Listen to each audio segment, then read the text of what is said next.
Thanks very much. Well, as you've just been hearing, the worst storm of the winter's battering Britain. 8,000 people in the southwest and Wales have no power. Richard Gaisford is in Brighton for us. Richard. And wind meters telling me we're getting constant wind speeds now of 50 miles an hour here. We just gusted at 68 miles an hour, and it is incredibly difficult conditions.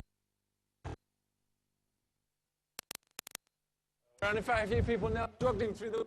It is incredibly hard to be out on foot. Not nice driving conditions either. The warning really is to stay away from coastal areas if you possibly can, because as Claire's told us, it's only going to get worse later on today, and that's going to come with the high tide. So at the moment we look out there, the sea state is pretty rough.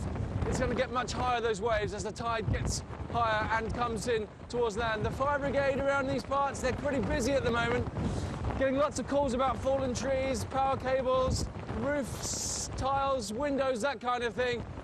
It's just not a very nice morning, Penny. Thanks very much, Richard. Obviously, we've got problems with our satellite dish being blown about down there. And a tanker with 13 crew on board is reported to be in trouble off the Isle of Wight. Richard Gaisford is fighting the gales in Brighton this morning for us, quite literally.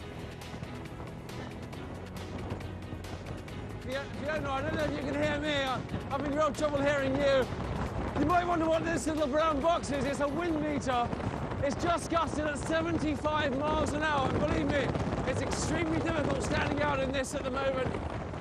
The conditions here on the coast are dreadful. In fact, we just heard from the Southern Coast Guard that there's a tanker in trouble now off the coast of the Isle of Wight. It's got 13 crew on board. They're sending tugs out in the most unbelievable conditions to try.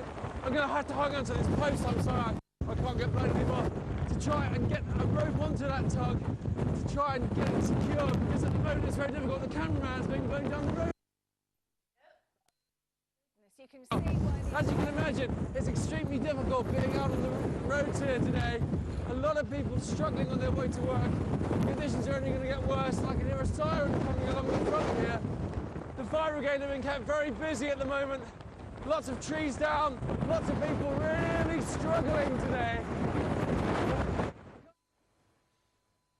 Oh my goodness, Paul. Richard, you can see why the Environment Agency are warning this morning for everyone to stay away from coastal areas. I mean, he literally is having to hang on to that post, which is also blowing around in the wind there. My goodness. It does seem a little bit comedy, but of course it's not. But there are severe flood warnings issued across the entire Devon and Cornwall coast.